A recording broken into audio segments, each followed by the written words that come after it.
کیا نماز کا قائم کرنا متقی لوگوں کا وصف ہے؟ نماز کے ظاہری حقوق کیا ہے اور نماز کے باطنی حقوق کیا ہے؟ الحمدللہ رب العالمین والصلاة والسلام علی سید الانبیاء والمرسلین وعلی آلہ وصحبہ اجمعین، اما بعد، فاعوذ باللہ من الشیطان الرجیم، بسم اللہ الرحمن الرحیم۔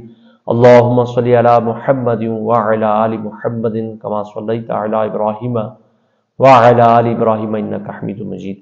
الحمدللہ آج ہمارے درس قرآن کا 27واں سبق ہے۔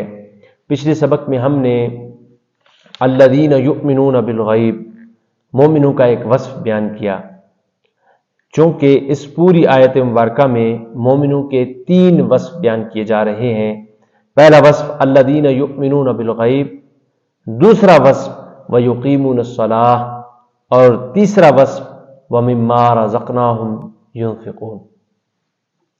چونکہ ہم نے پچھلے سبق میں پہلا وصف بیان کیا کہ متقی لوگ وہ ہیں جو بغیر دیکھے ایمان لاتے ہیں ان چیزوں پر جو ان کی نگاہوں سے پوشیدہ ہیں، چھپی ہوئی ہیں، لیکن نبی کریم صلی اللہ تعالی علیہ وسلم نے ان کی خبر دی ہے، اس لیے وہ ان پر ایمان لاتے ہیں۔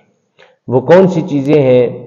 وہ یہ کہ مرنے کے بعد دوبارہ اٹھنا، قیامت کا قائم ہونا، حساب و کتاب کا ہونا، جنت کا ہونا، جہنم کا ہونا، کہ یہ تمام چیزیں ایسی ہیں کہ جو مومن کی نگاہ سے پوشیدہ ہیں، لیکن ہر مسلمان ان پر یقین رکھتا ہے، ایمان رکھتا ہے، اس لیے کہ نبی کریم صلی اللہ تعالی علیہ وسلم نے ان کے بارے میں خبر عطا فرمائی۔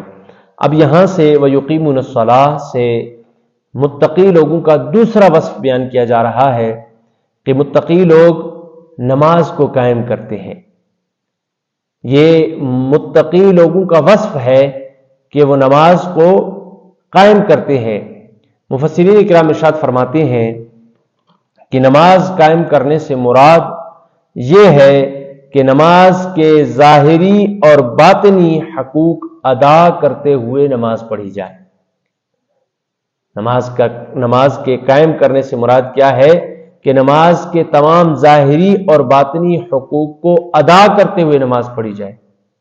نماز کے ظاہری حقوق کیا ہیں؟ نماز کے ظاہری حقوق یہ ہیں کہ نماز کو وقت پر پابندی کے ساتھ اور نماز کے فرائض، سنن اور مستحبات کا خیال رکھتے ہوئے نماز کو ادا کیا جائے اور تمام مفسدات و مکروہات سے بچا جائے۔ یہ نماز کا ظاہری حق ہے، یہ ظاہری حقوق ہے نماز کے، کہ نماز کو وقت پر پابندی کے ساتھ ادا کیا جائے اور نماز کے فرائض، سنن اور مستحبات کا خیال رکھا جائے، اور فرمایا کہ تمام مفسدات و مکروہات سے بچا جائے۔ نماز کے باطنی حقوق سے کیا مراد ہے؟ فرمایا، مفسرین کرام ارشاد فرماتے ہیں کہ نماز کے باطنی حقوق سے مراد یہ ہے کہ بندہ اپنے دل کو غیر اللہ سے پاک کر لے، فارغ کر ظاہر اور باطن کے ساتھ بارگاہ حق میں متوجہ ہو اور بارگاہ الہی میں عرض و نیاز اور مناجات میں محو ہو جائے۔ یعنی نماز کا باطنی حق یہ ہے کہ بندہ اپنے دل کو تمام اللہ کے علاوہ جتنی بھی غیر چیزیں ہیں ان سب سے اپنے دل کو فارغ کر ظاہر اور باطن کے ساتھ اللہ تعالیٰ کی بندگی میں محو ہو جائے، یعنی اس کی توجہ کا مرکز صرف اللہ تعالیٰ کی ذات ہو۔ یہ نماز کے باطنی حقوق ہیں۔ تو یہاں مومنوں کا وصف بیان کیا جا رہا ہے کہ مومن نماز کو ادا کرتے ہیں، قائم کرتے ہیں، کس طریقے سے کہ وہ نماز کو ہمیشہ وقت پر پابندی کے ساتھ ادا کرتے ہیں اور نماز کے تمام فرائض، سنن اور مستحبات کا خیال رکھتے ہوئے ادا کرتے ہیں اور تمام مفسدات و مکروہات سے بچ کر نماز کو ادا کرتے ہیں۔ اور جب وہ نماز کو ادا کرتے ہیں، نماز کو قائم کرتے ہیں، اس وقت اپنے دل کو غیر اللہ سے پاک کر کے اپنی توجہ کا مرکز رب تعالیٰ کی ذات کو بنا کر وہ رب تعالیٰ کی بندگی کرتے ہیں، رب تعالیٰ کی عبادت میں محو ہوتے ہیں۔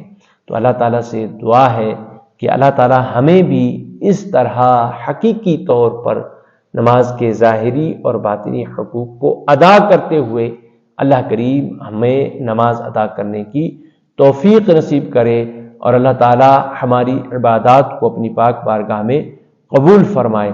اللہ تعالیٰ ہم سب کو قرآن مجید کو پڑھنے، سمجھنے اور اس پر عمل کرنے کی توفیق نصیب فرمائے۔ آمین آمین آمین۔